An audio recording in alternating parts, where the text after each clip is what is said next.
Olá, este é o blog Civil Imobiliário e hoje é um dia muito especial. Especial em primeiro lugar porque nós estamos na nova sede na Avenida Paulista do IASP, do Instituto dos Advogados de São Paulo.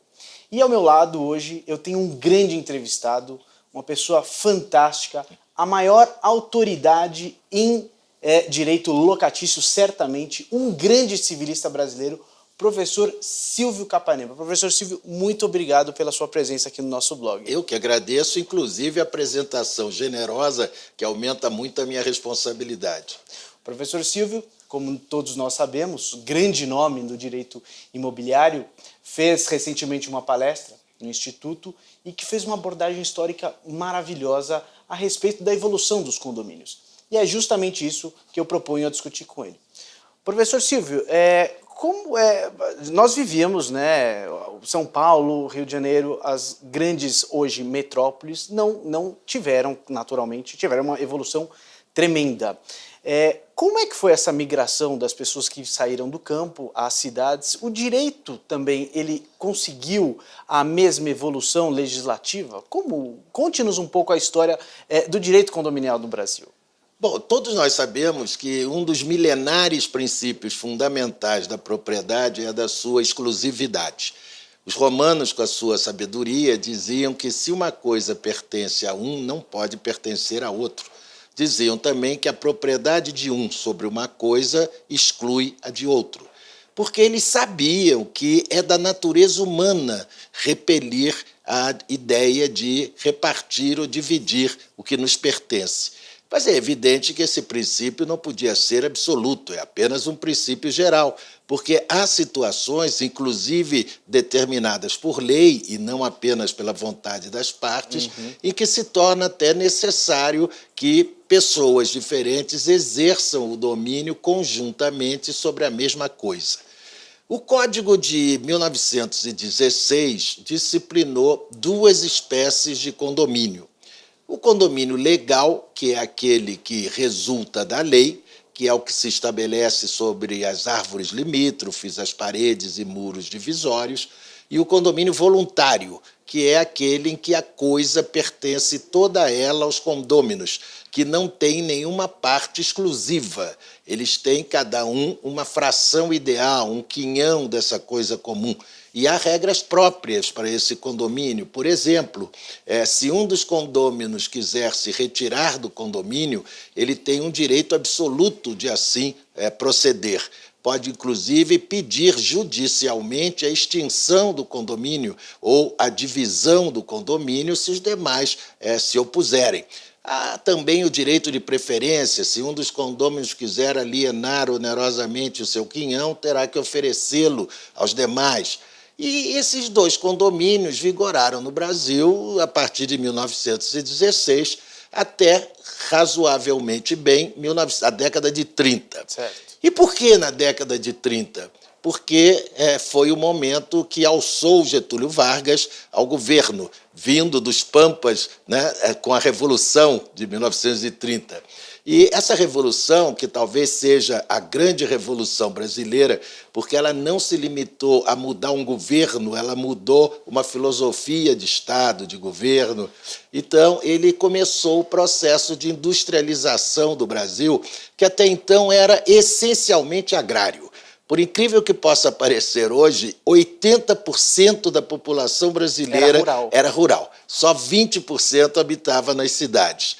Ora, o processo de industrialização em qualquer país do mundo provoca necessariamente uma concentração nas cidades, porque as indústrias precisam se estabelecer nas periferias urbanas para poder escoar os seus produtos. Então, as cidades brasileiras começaram a inchar. Eu uso inchar de propósito e não crescer, porque foi um crescimento tão rápido que não houve tempo para fazer infraestruturas, organizações, e nós pagamos o preço disso até hoje. Verdade. Bom, então, as cidades começaram a inchar porque enormes contingentes de camponeses migraram para as cidades atraídos pela miragem do emprego na fábrica, que eles imaginavam melhor remunerados e menos estafantes. A primeira coisa que eles procuravam era um lugar para construir uma casa, ter um teto sobre a sua cabeça. Então, a procura de imóveis passou a ser infinitamente maior que a oferta. E, pela lei inexorável da oferta e da procura, os preços dos terrenos urbanos foram catapultados à estratosfera. E a esmagadora maioria dos brasileiros não tinha mais condição de comprar um lote de terreno na cidade e fazer a sua casa. A especulação imobiliária já aí começou a reganhar os seus dentes e afiar as suas garras. E a criatividade humana, que é insuperável, imaginou então o seguinte: se ninguém mais pode comprar um terreno para ali construir a sua casa, vamos então empilhar as casas umas sobre as outras. Num terreno em que só uma família poderia viver, passar a viver dezenas de famílias. E foi aí que surgiram os edifícios, né? Os espigões, que hoje, segundo os ecologistas, enfeiam muitas cidades brasileiras. E aí verificou-se que aquelas regras do condomínio voluntário do Código de 16 já não serviam para esse novo tipo de condomínio. Era uma outra situação fática, claro, completamente. Imagine num condomínio. Eu não vou falar nos condomínios de hoje, que podem ter 600 condôminos, e Pernambuco tem um com 2.300 condôminos. Então, imagine se num condomínio de 50 condôminos, quem quisesse vender o seu apartamento tivesse que oferecer a preferência aos outros 49. Né? Imagine se um condômino do apartamento 201, por exemplo, resolvesse retirar-se do condomínio e exigir o que? A extinção do condomínio, o que faria com que todos os moradores tivessem que sair do edifício. Então, a jurisprudência começou a criar regras que se adaptassem melhor a esse novo perfil urbano. Mas era apenas uma construção pretoriana e doutrinária. Até que, em 1964, diante dessa situação caótica nas cidades, o governo Castelo Branco encomendou um dos nossos maiores juristas, Caio Mário, de preparar um anteprojeto que passasse a disciplinar, pela primeira vez, essa modalidade de condomínio, a que ele chamou de condomínio em planos horizontais. Horizontais porque a propriedade se acumulava através das lajes, né, que formavam o edifício. E foi extraordinário, porque, inclusive, saneou o mercado. Porque antes dessa lei, pessoas inescrupulosas lançavam empreendimentos, vendiam os apartamentos e não davam prosseguimento às construções, não havia nenhuma segurança jurídica para os adquirentes. Muitas vezes, eles nem sequer tinham o título de propriedade do terreno e prometiam, desde logo, vendê-lo aos incautos que acreditavam em suas promessas. E essa lei não, essa lei saneou, porque criou a figura da incorporação imobiliária, do incorporador, e exigiu, para o lançamento de um empreendimento imobiliário, o registro prévio do memorial de incorporação no registro de imóveis, a juntada de todas as certidões negativas, títulos de propriedade, minuta de convenção, os projetos minuciosamente descritos. Então, essa lei foi realmente muito boa. Mas o tempo foi passando e, evidentemente, que as cidades crescendo, o direito hoje muda em velocidade quase vertiginosa, mal temos tempo de criar os modelos para disciplinar esses novos exemplos de viver numa cidade. A convivência no condomínio muito grande foi se tornando cada vez mais turbulenta. Os próprios romanos diziam que condominium mater ixarum, ou seja, o condomínio é a mãe de todos os conflitos, porque o condomínio é antinatural. Eu acabei de dizer que os romanos já sabiam que não gostamos de dividir as coisas que nos pertencem. Por isso, Gomide, após 56 anos advogando nessa área, eu cheguei à conclusão que há alguns condomínios que melhor seria chamá-los de condemônios. E eu também sempre digo que o diabo se faz representar em todos os lugares, mas no condomínio ele comparece pessoalmente, porque ele sabe que ali é o caldo de cultura ideal para captar algumas almas. Bom, então o condomínio assim vigorou regido pela Lei 4.591. Que continua em vigor. Porque, repare bem, a segunda parte dessa lei, que trata do contrato de incorporação, continua vigendo, embora com grandes modificações, por exemplo, com o advento do patrimônio de afetação, com o advento da alienação fiduciária de imóveis, mas a estrutura da lei continua a mesma. Agora, a primeira parte, que trata do condomínio já instalado, né, trata da vida diária dos condôminos, essa, até para surpresa de alguns, foi absorvida pelo novo Código Civil de 2002. E esse código não mudou muita coisa.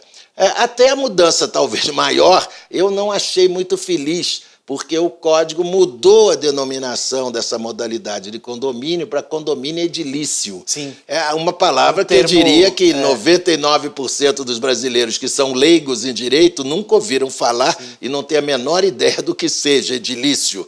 Mas, de qualquer maneira, foi uma nova visão desse condomínio em planos horizontais, agora chamado de edilício. E isso foi em 2002.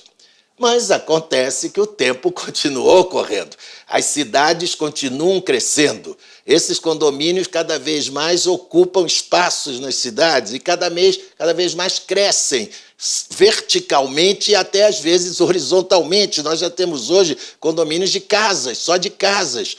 Então, está se vendo que essa legislação de 2002 também está se tornando obsoleta. Ela também já não consegue disciplinar e refletir todas as maneiras de se morar na cidade. Então, o que está acontecendo nesse momento? Está acontecendo que novas formas de condomínio estão surgindo para atender a essa necessidade de acompanhar a evolução das cidades. Surgiu agora, você sabe, uma lei importantíssima, em 2017, a Lei 4.635, que disciplinou modelos novos. Por exemplo, criou-se nessa lei, finalmente, o condomínio de lotes. Isso era uma necessidade, porque havia uma confusão generalizada, às vezes até na jurisprudência, entre o loteamento clássico do parcelamento urbano disciplinado pela Lei 6766 e esse loteamento em que teríamos casas de pessoas habitando umas junto das outras no mesmo espaço. Bom, agora esse condomínio de lotes, cuja disciplina legal se equipara ao condomínio edilício, mas ele estabeleceu uma enorme diferença com o loteamento clássico. A grande diferença é que esses lotes sobre os quais os adquirentes, claro, poderão construir as suas casas, mas esses lotes recebem uma fração ideal do todo. E esses lotes têm uma matrícula própria e, sendo um condomínio definido em lei como tal, os seus adquirentes, aqueles moradores, aqueles condôminos, ficam obrigados a contribuir para as despesas de conservação e administração da área global. Isso finalmente foi resolvida a cobrança desses valores. Então isso já foi uma enorme vantagem. E, além do mais, esses condomínios de lotes permitem uma administração muito mais efetiva. Pode-se eleger um síndico, pode-se fazer uma convenção, e normalmente se fará uma convenção, elegem os condôminos a sua administração. Mas, como você disse muito bem, eu acho que a grande vantagem foi espancar definitivamente essa dúvida quanto à contribuição para as despesas.